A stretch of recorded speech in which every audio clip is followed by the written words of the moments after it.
Hey, how you doing? Thanks for tuning in. I'm so glad you did. I'm Jimmy. We're about to make it work. Spending a day on flat rate. Hot and muggy, 82 degrees and 2,700% humidity. But that's beside the point.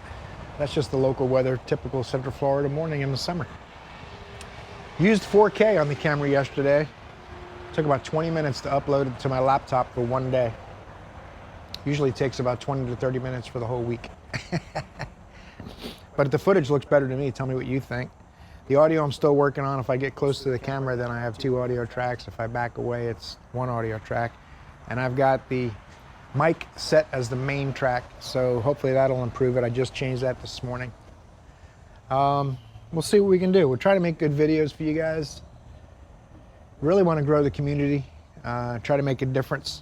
Let some people see behind the scenes what it's like. That's what I do. I'm not a studio. I don't have scripts. I rarely ever do retakes unless it's something critical that I really want in the video and I realize the camera didn't turn on or something weird like that. But even this new GoPro shuts itself off once in a while for no reason. I don't know why.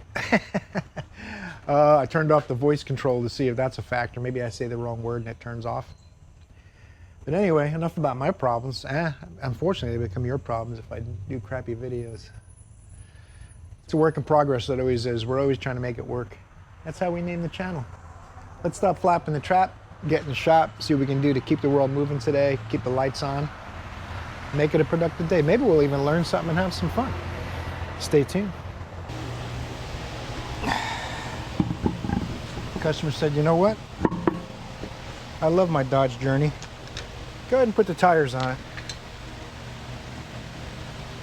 I said, well, your wipers are pretty bad too. They're all tore up and literally pieces falling off of them. That can wait. Okay. So we're just gonna do 4 tires to fire up today. It's been slow. It's 10 o'clock. This is the first thing I'm getting. The tires from yesterday just showed up. We're gonna make it work. That's what we're gonna do. I don't know if you know, but the Dodge is supposed to be perpendicular to the valve stem. I don't know if you knew that. At least in my world. What happened? You put all my money in the bank for me? Did you get the right account? Heck yeah! Alright. We got tar. We got it balanced. We got 1 more to go. I wasn't even going to record it. And I'm like, you know what? It's pretty slow today. The people want a video. I got to give them something. Even if it is sketchy audio and blurry video and a bunch of jibber-jaw and gibberish. How do you say it?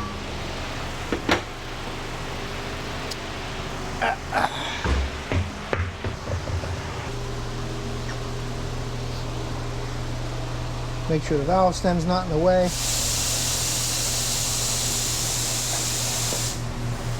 Make sure my shiny head's not in the way.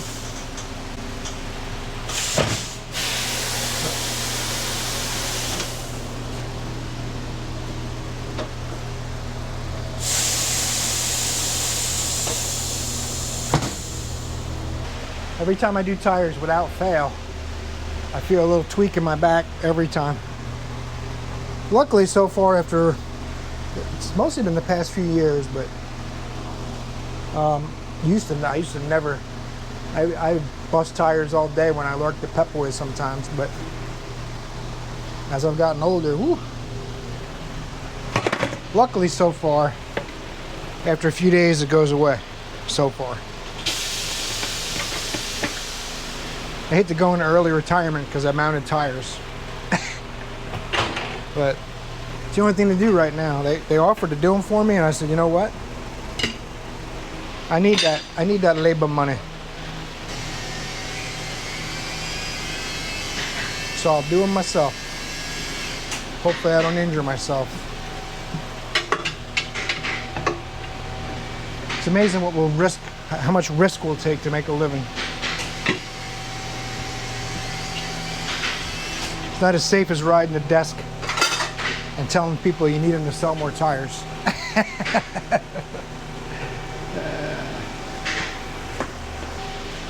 Where we at? Okay, here it is. A little soap on a rope. All my co-workers are loving the new soap, by the way. Thanks for sending that.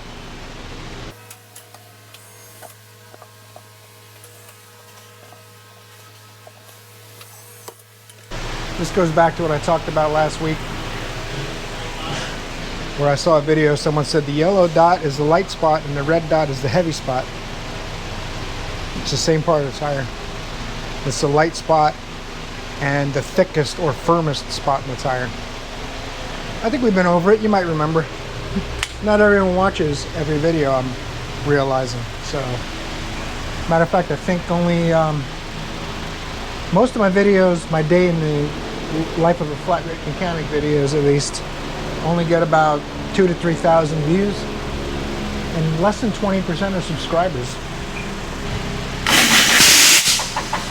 If just half my subscribers watch, I'd have 15,000 views per video. Kind of a strange thing. Just a YouTube phenomenon, I guess.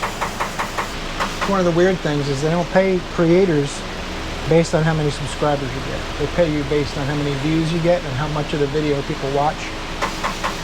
So having sketchy audio doesn't help, is what I'm saying. But we're fixing it. It's gonna get better, promise. Because I don't give up easy. I'm gonna make it work. I'm gonna fix the video, audio, whatever I gotta do. I got credit cards, don't worry about it. We're gonna make this work. Last year when my accountant did my taxes and said, you know, you lost $11,000 having a YouTube channel? I'm like, I know. It's not about what it is, it's about what it could be.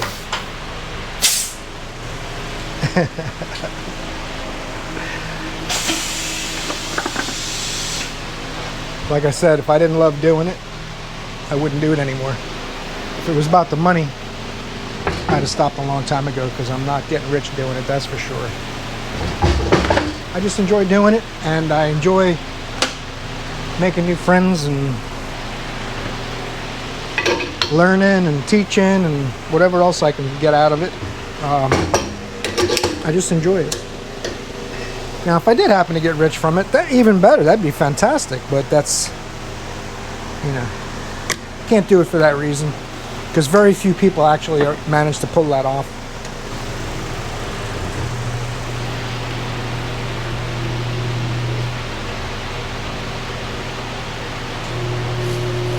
This is the best tire out of the 4. Cool. Less than an ounce. That's nice. All the other ones took 2 to 4 ounces. These are pretty cheap tires. It's basically what I'm saying. Now, since you might remember, someone took the chalk last time I tried to mount a tire, there was no chalk. And it's still no chalk. So, I'm just going to clean the wheel blind. Pretend I can see it. I'm going to cleaning the wheel by brow. And we're going to get it done. So now I need 0.75, 3 chunks, and I will make a reference point just to be sure. Just inside the spoke in here. See what that looks like.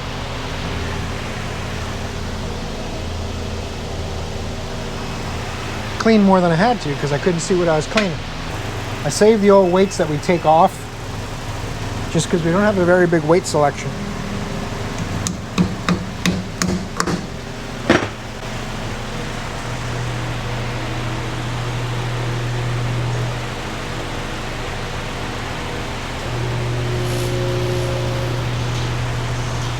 We'll take it. One left.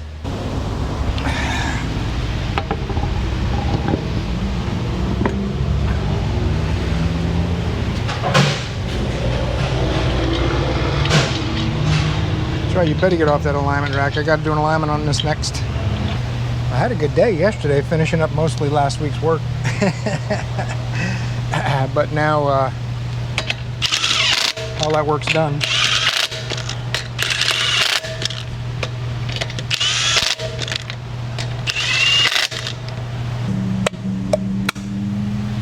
Let's get in the alignment rack. I got to torque it, of course, before I do that, but I'll put weight on the tires so they won't turn with the car held. I do that when I'm able to. It's not really that big of a deal. If you got a good feel and you know how to work a torque wrench, even if the car's moving a little bit, you know you're going to get it tight. You know what's going on. Some people freak out about it on the internet, but that's their job, to go around freaking out about stuff.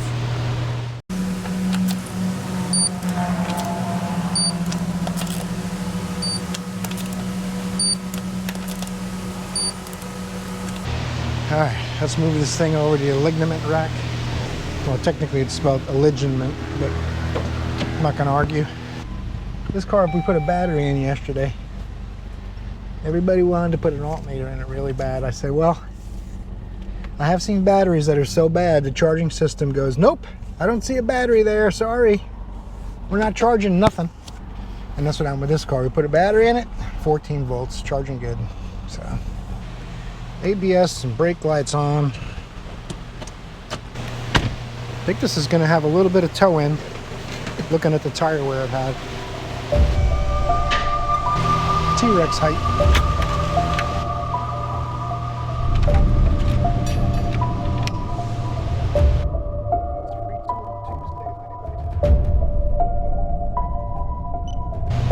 See what size the other one is. It feels like an 18. I can't really see it, but stuck my chubby little fingers in there to feel it. Well, maybe it's a 19. I brought it. Now it's going to be a 21 just because I'm bragging. Told you it would be a 19. Uh-oh, other way. I don't know if you can see the bar graphs up there, but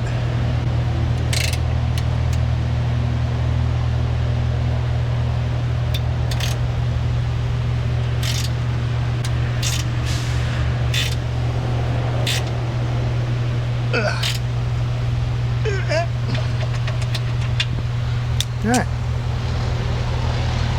On to the front. And because I moved the rear, the front has moved. Move this left front now too. Before the left front was green. But adjusting the rear, of course, affects the front. So pay attention to 55, 56 in the right front because I don't have the steering wheel locked. Just like living on the edge is the only real reason.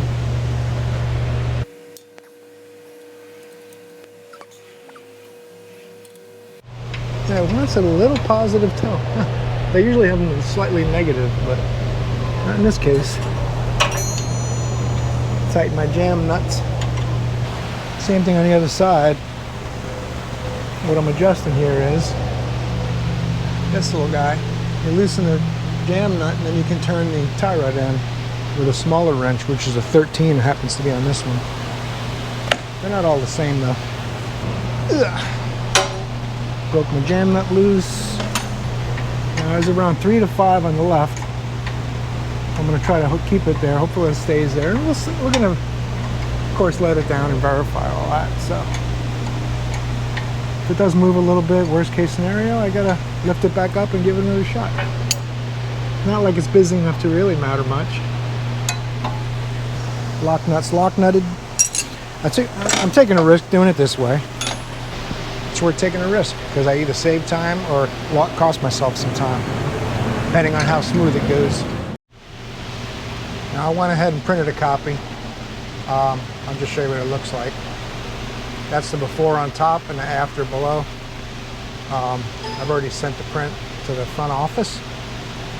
This was way out and this one was out, so now it should be good. We just got to verify our steering wheel by letting it down without moving the heads at all or touching anything, and we'll see if the wheel's straight. Alright, still straight up there. Vehicle is down on the ground.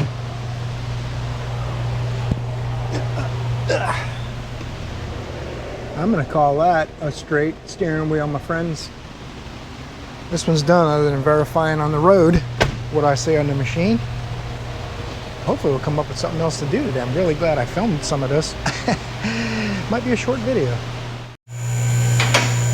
Alright, this here 2011 Hyundai Accent. It got a couple of codes. Came from the body shop. The customer said, I got a transmission code, PO760. And I took a look around. It does have that. Some of these wires are out of place and stuff. That's going to be in this pan, I believe, or in the side cover, one or the other. You can test the solenoid circuit for resistance, and if the solenoid, oh, I know why it has an O2 sensor code. It goes right up there. Someone's just worked on this. Is that a setup? I don't know. I do not know. Well, we fixed one problem already. Boom. Transmission code can mean a couple of things. That solenoid 760 code, basically what that means is the transmission's not doing something it wants. So if you have a mechanical problem, slipping clutch or failed clutch, it engages the solenoid. It doesn't see the gear change, so it'll blame the solenoid. It's just how it works. It's not really, it may have a it's got 130,000 miles on it. It just came from the body shop. The whole side of the car looks like it was repainted. I can't imagine an insurance company repairing one of these, but it's a base Elantra GL with no options. Has manual windows and all that, and there's no cranks on the windows. I'll show you. But someone just did a bunch of bodywork and paint and left the O2 unplugged somehow. I'm going to see if they want to go into this transmission code. I got to ohm the solenoid, and I looked up the specs. It's 22 ohms, give or take 1.5 ohms. And if the solenoid ohm's good, we got a mechanical transmission problem. So we'll see if we're going to do with that. Let me let it down. I'll show you the no door handles. I thought it was pretty funny. Both doors too. All right. Got no window crank on that door, and no window crank on that door. But it's really a pretty clean car. Nice, comfortable, relaxed driving position. You can see all this paint is new, but the bumper's not. Like this whole side of the car was repainted, but the door doesn't close too good. You got to really slam it. So you could have new weather stripping, could be the striker. Generally, this might be new weather stripping. I think that's what it is. Yeah, it's lined up pretty good. If the striker's too far in, you'll see the door will be further in than the fender. So it's probably just a new weather stripping, I guess. But we'll see if they want to mess with the transmission problem, and we'll give them some good news about the O2 code. Well, it's not good news for whoever did the work probably, but it wasn't me. You guys might remember this one. I've worked on it a couple of times a long time ago, and a couple of the other guys have worked on it recently. This guy puts a lot of money in this old pickup truck. It's got 80-something thousand miles on it. It's in really good shape. I mean, other than any normal aging, wear and tear, but he complains about really unusual things and spends money on things that you might not expect. Someone that has an old vehicle tends to not want to spend a lot of money, but he's complaining about this starter Bendix noise. I'll start it up, you can listen for it.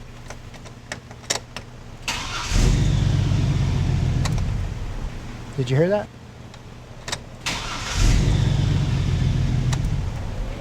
He's literally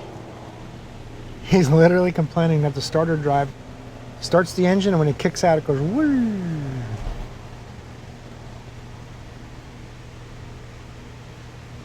It's going to mean replacing the starter and hoping that the new one's a little quieter or doesn't spin as much because it's not as free. But you know, it might be a $600-700 repair for something that's not even a problem really at all. He also has a check engine light on, so he asked to look into both of those. So we'll give him an estimate for a starter. If that noise really bothers him $700 or $800 worth, then I guess we'll fix it. But I'm not sure what we even did on this last time. A bunch of brakes or something, I think. Maybe major tune-up work. I don't remember. I can find out though. I'm mostly worried about the check engine light.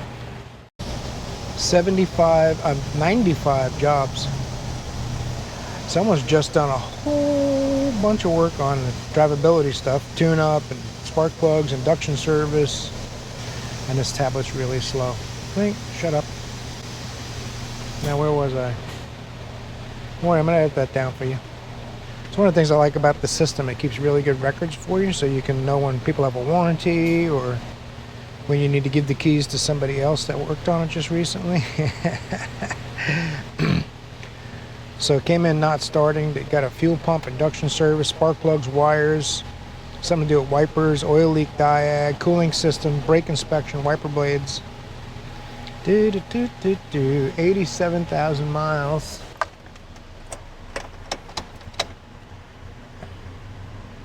87,000 miles. 87,505. So he's gone 55 miles. Let me take a look and see what the check engine light's on for. It might have nothing to do with any of that stuff. But I know who I'm going to give it to if it does. You know, you got to be fair. Alright, I'm going to do this diagnosis from outside the vehicle. Oh, there's updates. We'll get to them. Oh, the Hyundai Elantra said, oh, hell no, I'm not spending any money. Okay, I pulled it out for you. I plugged in your O2 sensor. You're welcome.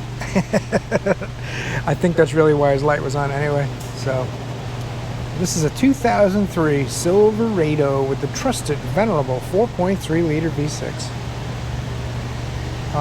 Why'd I hit cancel? Do you know? Anybody tell me? Oh, I was looking for read in the next page. Man, it's hard not to get into some kind of a rhythm where you're not even really, you're just going 4-speed automatic. Oh no, 2-wheel drive. Oh no, manual, base radio, under. Only GMs have 10 different things you got to answer. Have I mentioned that before? I focus on it even more when it's slow. It's almost 2:30. I think I got 4 hours for the day, but that's not too terrible bad. Well, with this one 5, so it's not too terrible. We did that. We confirmed all of that. You saw that. I went around and made sure it was perfect. Upload, auto scan. Yep, there you go. See how many PCM codes we get right off the bat. 1. That shouldn't be hard to figure out. We'll let this Commodore 64 go at it for a minute. It's taken a while. By Commodore 64, I meant the truck too. The top-down one's been awesome.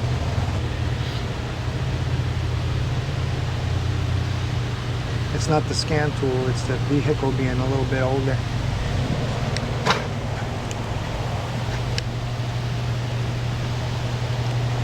Well, that's found it. This is a mass airflow sensor, so it wants to monitor all the air going in the engine. This is a breather tube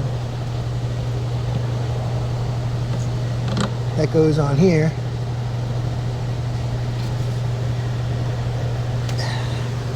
That will cause unmetered air, so it'll have a lean fuel trim or a mass airflow related code. And once this is done, I'll send them a report. We'll clear the codes. I'll show you what the codes look like too. And it should be fixed. It's still going. It's been a minute. We'll see how long it takes. Don't worry, I'm in 1080p right now instead of 4K. Ooh, the 4K takes up a lot of data. What I'm going to do is, when there's moments I think I'm going to need to bring the camera close or crop in, when I can't get the camera close, then I'll go to 4K. And I'll use 1080p most of the time. You guys see if you can spot it in the video when I change it. I don't think it makes a huge difference, but it definitely does when I crop the video in. Sometimes, like right now, I can touch this truck. It's 2 feet from the grill. But if I want to crop in on the AC compressor from here because I don't have a place to put the camera, then I crop it in 25% or 50%. And if the image is not that great, it shows up. I think that's what we're seeing in some of these videos, but I'm going to keep making it better.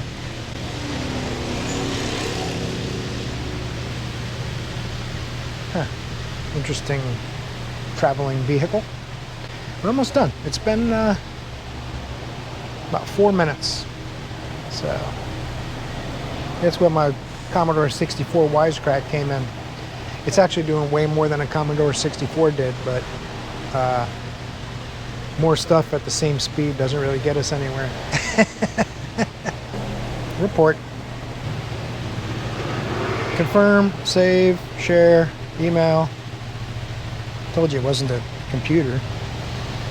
My computer. Fuel system lean, bank 1. Boom. Clear DTCs. This one's fixed. Let's see if we get something else to do today. I hope we do. Joe's got that lady with that old Buick.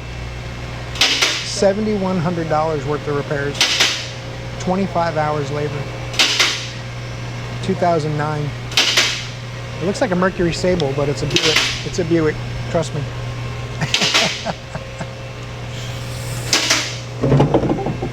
He does need some wiper blades. See if we can upsell. Upsell! You know us mechanics, how greedy we are.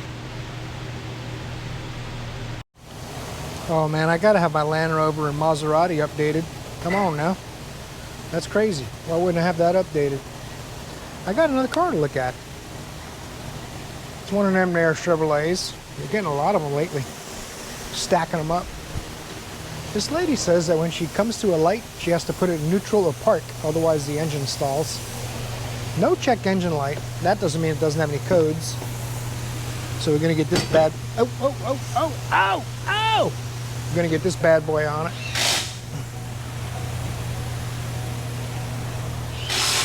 See if we can find any real problems or not. 139,000 miles. Just waiting. Came in at the end of the day with a 2018 Malibu, thinking we were going to fix it real quick. I might be able to find out what's wrong with it real quick. I'm not sure yet. I have no idea what could be wrong. The way she's talking about it, it's like a lock-up converter type of thing, or, you know, it's hard to say. Could be going a little lean, all the way on the edge. Now, one thing I noticed too with this camera, while we're on the subject, I was just talking in the comments with some folks. If I have the camera this way and I'm in front of it, it tends to reverb when I'm really close. But if I turn it around and I'm behind it, it doesn't really do it. Even though I have the internal mic settings at minus 47 decibels, you'll just start to hear the echo when I get really close to the front of the camera. But if I move it back here, it doesn't do it. Unfortunately for you fine people, you have to deal with me making it work when it's a mess in the beginning. Really done some damage to the channel this past week or two. I'm going to turn this on. The update's going to be finished here soon. I can even start it up. I don't know if the air works in this car, but I'm anxious to find out because it's... I mean, we're going to get some rain here in a second, but for now, it's just hot and muggy. It's probably 96 degrees in the shop and twice as much humidity as we had this morning, which this morning was 2,700%. So what's that, roughly 5,400% humidity now? It's a lot of humidity is what I'm saying. All right, let me finish this, and because I can't leave anything undone. Why is the air not working? My goodness, they got the vents turned off. What do you... Really? 5,400% humidity, you don't want air? I don't understand. This thing's still thinking about it. It's trying. I like this warning. Taking your eyes off the road for too long or too often while using the system could cause a crash, resulting in injury or death to you or others. Focus your attention on driving. And then you have to remove their liability by clicking OK. What if you don't click OK and you have a crash? What's funny too is that little tiny, my truck has a big giant screen, and I've seen some new cars where the whole dash is a screen full of maps and information to look at while you drive.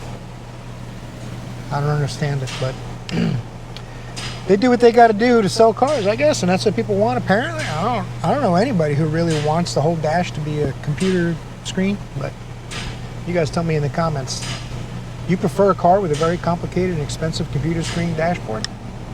I know a lot of you get in there and say, I'm never getting rid of my 54 DeSoto. But most people are still buying new cars, so you got to drown out the world's loudest safeties a little bit. Automatic. Okay. Automatic. Okay. Read. Oh, I gotta tell it to read. Failed to read the VIN. Read. Now to read the VIN because I didn't hit cancel. You know what I'll do? I'll stop the video, go to 4K, you tell me the difference. There you go, now it's 4K. Looks way better, doesn't it? Doesn't it? What engine's in this? Do you know? I haven't looked yet. Don't you know what engine you have in you? You turkeys? Goodness gracious, you look up the VIN, you don't know what engine's in it. Alright, it's going to take a minute. Scanning the memory seats. Look, here's my options for my seat modules. Every time. Come on, guys. Get your act together. I know you want me to do it. I'm not doing it, though. How about that? How about no? No ECM codes. Oh, a TCM code. Mwah, mwah, mwah. Transmission, EBCM, BC, 12 BCM codes. My gracious goodness. 4 steering codes, human machine interface control module. I think that's this guy. Let's see. Up and down shift circuit, brake booster, large vacuum leak. Up and down shift switch circuit, passed and failed. It doesn't have like paddles, shifters, or anything like that, does it? There's something here. Brake booster, large vacuum leak detected. Aha! Guess what?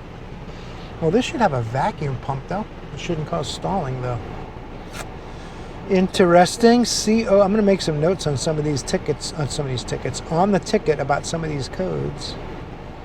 And we're going to look into it, see what causes stalling on these things. But low voltage, history. We've got a lot of codes to deal with. Let me record some of them. Before I go inside, this thing's got bound up rear shocks or something. The rear of the car doesn't bounce at all. It doesn't move. I think that's the noise. I didn't even see his cart right there. Luckily, it didn't take the mirror off. He loves having his cart really. Oh, you hear that? It's in the rear shocks or something. I'm gonna go around this back road here. Why the police here? It's interesting. This does have stop start, but I would think she knows that. I want to feel these bumps.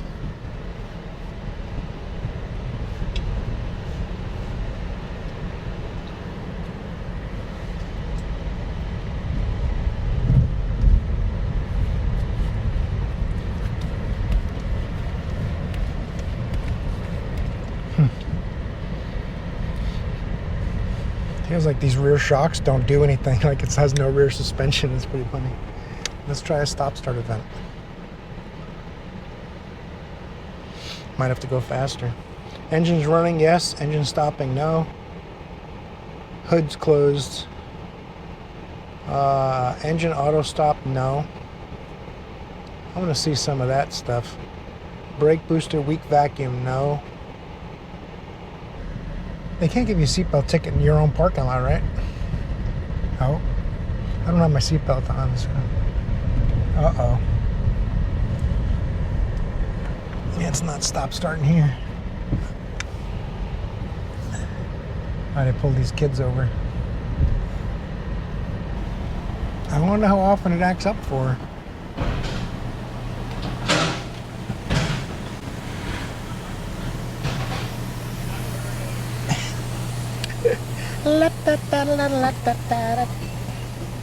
I haven't sang a circus song in a while. Well, it's not doing what she's talking about. I'm not going to go out on the road too much with it, I don't think. No codes.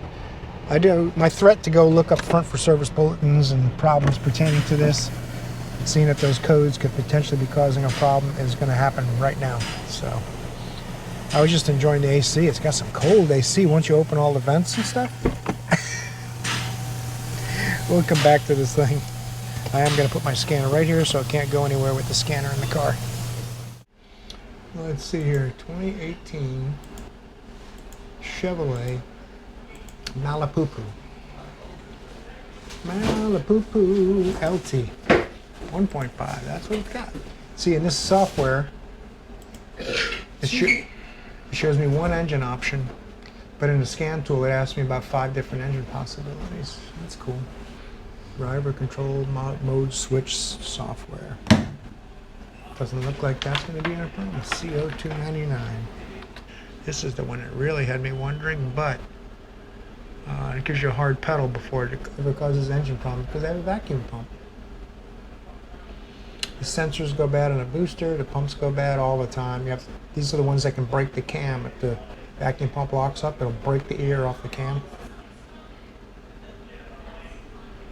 I've actually seen those vacuum pumps seize, not only break the ear off the cam, but turn the reluctor on the cam and make the cam reluctor out, and it'll set a cam timing code even though mechanically the cam timing is correct. Be really careful with these things. Generous motors. Great for mechanics. That's what GM stands for. That's what I was told by my Ford fans. Alright, I'm going to look up some stuff and see if I can find something. I don't see anything and it's not happening, and it's we're closing in about a little over an hour. We may have to try to get this car to be left with us. I'm going to bring up some data related to that vacuum pump deal. I wonder if that could be starting to seize up and stall in the engine. That's most of why we look online and look on these things for a silver bullet, a bulletin, or a recall. It does help sometimes, but 75% of the time you're going to be trying to follow a code at least to narrow down your search window. And this isn't something we're going to figure out in an hour, I have a feeling. She needs brakes. The serpentine belt's about to snap, a few other things, so a couple tires. But I want to find a problem before we do any of that. The CO299 has me pretty concerned. Passed and failed since cleared. We're going to go into EBCM and take a look at some data. See if anti-lock braking data, solenoid valve data, park brake data. I just want to see the vacuum pressure sensors, what they're telling me. Brake booster pump motor, vacuum sensor supply, vacuum sensor, graphs. Bring up engine speed. Brake booster pump motor. Vacuum sensor supply, brake booster vacuum sensor. Now, maybe the car needs to be moving to see. Oh, it's coming down like crazy out there now. It started raining.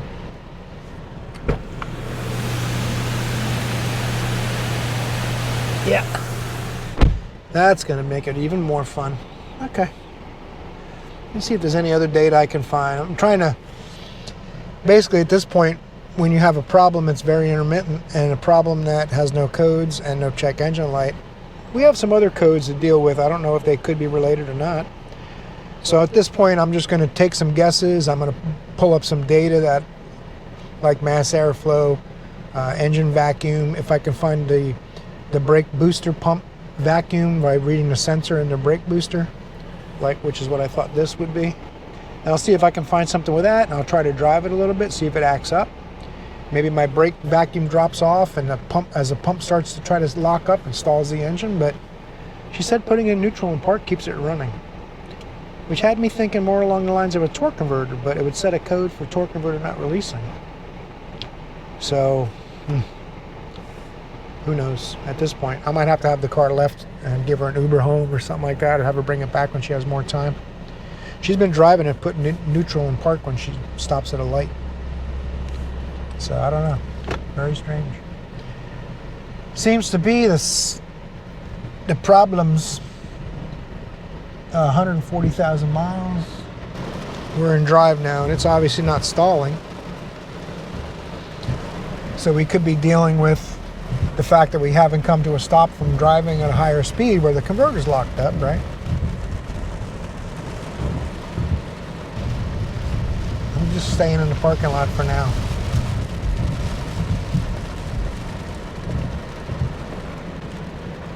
If she's going to want to take this, then that's what we'll have to do. We'll have to come back at it another day. You know, and I've seen some people online who don't have any idea what's going on. I said, just hook the scanner to it. It'll tell you what's wrong.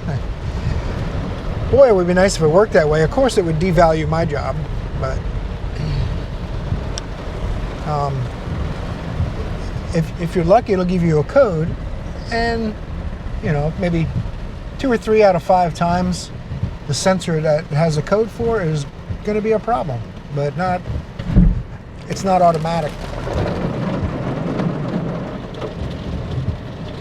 I'm in gear now, still idling. It's been running a while. I've gotten it hot. So, all right, that's where we're at. We got about an hour left in the day. Hopefully, maybe something productive will pop in here. We'll see. All right, she's going to leave it with us, which is good. I wanted to check the vacuum pump and stuff, but plenty of vacuum. You just basically disconnect the hose right where it goes to the system. Put a vacuum gauge in it, and it's working good. So, yeah, although her problem's intermittent, so I'm heading back towards transmission torque converter type deal.